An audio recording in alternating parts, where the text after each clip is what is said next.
আজকের আমার ব্রাইডের শাড়িটি একদমই অন্যরকম ছিল। আমি তো এর আগে কখনো এই টাইপের শাড়ি দেখিনি।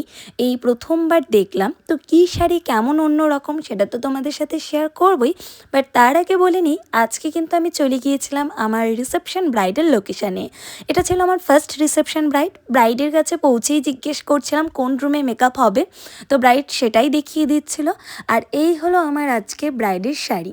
শাড়িটির কালার ছিল ডিপ গ্রিন কালার, বাট শাড়ির অপোজিট সাইডের কালার ছিল রয়্যাল ব্লু কালার। আমরা সাধারণত জানি শাড়ির একদিকের কালার যেমন থাকে তার অপোজিট সাইডের কালারও সেমই থাকে। বাট এই প্রথমবার দেখলাম একদিকের কালার একরকম, আরেক দিকের কালার আরেক রকম।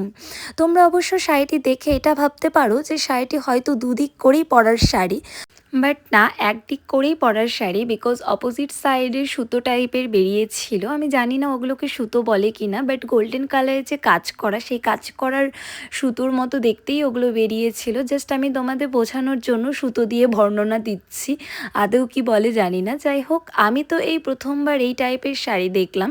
তোমরাও কে কে আমার মতো এই ফার্স্ট টাইম এই ধরনের শাড়ি দেখলে অবশ্যই কিন্তু কমেন্ট করে জানাবে। আর কে কে এর আগেও দেখেছো এই টাইপের শাড়ি তারাও কিন্তু কমেন্ট করে জানাবে।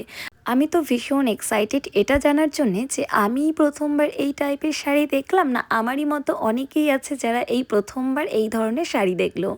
তো কথা বলতে বলতে এদিকে নমিতাও চলে এসেছে, মানে আমার আরও একটি অ্যাসিস্ট্যান্ট চলে এসেছে। আমি একজনকে নিয়ে এসেছিলাম বিকজ ওর পার্টি মেকআপ করার কথা ছিল। আর আমাদের আজকের যে ব্রাইডকে রেডি করাচ্ছে, এই ব্রাইড যেহেতু ফার্স্ট লট নিয়েছিল, এত আগে কেউ পার্টি মেকআপ করবে না বলেই আমি বলেছিলাম তুমি 1 ঘন্টা কি 1.5 ঘন্টা পর আসো।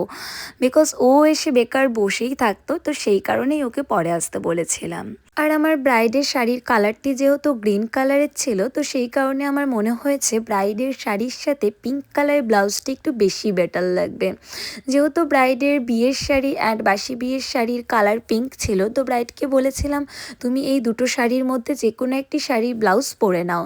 যদিও বা একটু কাস্টমাইজ করা বা একটু গর্জিয়াস ব্লাউজ পরলে বেশি বেটার লাগতো, বাট ব্রাইডের কাছে কোনো অপশন ছিল না, তো সেই কারণে এই দুটোর মধ্যেই একটি পরে নিতে বলেছি। তোমরা কমেন্ট করে জানিও তোমাদের কি মনে হচ্ছে, গ্রিন কালারের সাথে গ্রিন কালারের ব্লাউজই বেশি বেটার লাগতো না এই পিঙ্ক কালারটাই ঠিকঠাক লাগছে। যদিও বা off white colour, light pink কালারগুলো আরও বেটার লাগতো, বাট ফার্স্টেই বলেছি ব্রাইডের কাছে অপশন নেই। আর আমার মনে হয় গ্রিন কালারের সাথে গ্রিন কালারের ব্লাউজ পরলে ব্রাইডের স্কিন টোনটাকে একটু ডার্ক করে দিত। যেহেতু ব্রাইড আমার খুব একটা ফেয়ার স্কিন টোনের না, তো এই গ্রিন কালারের সাথে পিঙ্ক কালারের ব্লাউজের যে কম্বিনেশনটা, এই কম্বিনেশনে আমার স্পেশালি মনে হয়েছে ব্রাইডের স্কিন টোনটাকে একটু ফেয়ার করে তুলেছে।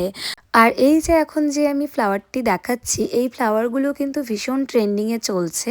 তোমরা আমার যারা আপকামিং ব্রাইডরা আছো, রিসেপশন ব্রাইডরা, এই টাইপের ফ্লাওয়ারগুলো কিন্তু ট্রাই করতে পারো। সবসময় তো ব্যাঙ্গালোরি গোলাপ জিপসি ট্রাই করোই, বাট ইউনিক কিছু ট্রাই করতে চাইলে এই ফ্লাওয়ারগুলো নিতে পারো, বাট বিভিন্ন কালার। শুধু রিসেপশন ব্রাইডই না, বেঙ্গলি ব্রাইডরাও নিতে পারো, বাট কালারগুলো একটু ঠিকঠাক চুজ করবে। যেমন রেড বেনারসির সাথে পার্পেল কালার, আরও বিভিন্ন কালার হয়, এগুলো খুব একটা ভালো লাগবে না, তো আমাকে দেখিয়ে নিতে পারো। আর ব্রাইডের মাথায় যে ওড়নাটি আমি পরিয়েছি, এই ওড়নার যে সামনে পুঁতির ঝুমকোগুলো আছে, এই ঝুমকোগুলো ব্রাইডের হেয়ারটাকে একদমই নষ্ট করে দিচ্ছিল। মানে ঝুমকোগুলো হেয়ারের সাথে আটকে কার্লসগুলোকে খুলে দিচ্ছিলো, বাট কিছুই করার নেই, ব্রাইডকে আবার ওড়না পরে বেশ ভালোও লাগছিল। আর যেহেতু গ্রামে বাড়ি, গ্রামের লোকেরা একটু মাথায় ওড়না দেওয়া, ঘোমটা দেওয়া লুকগুলোই বেশি পছন্দ করে, তো সেই কারণে। আর কেন জানি না ব্যাকগ্রাউন্ডের কালারের কারণেই নাকি, বাট আমার ক্যামেরাটা সেই দিন সাথ দিচ্ছিল না। বাস্তবে একরকম দেখাচ্ছিল আর ক্যামেরায় আরেক রকম। বাস্তবে বেশ ভালো লাগছিল। যাই হোক, তোমরা কমেন্ট করে জানিও তোমাদের কেমন লাগলো আজকের করা আমার এই রিসেপশন লুকটি।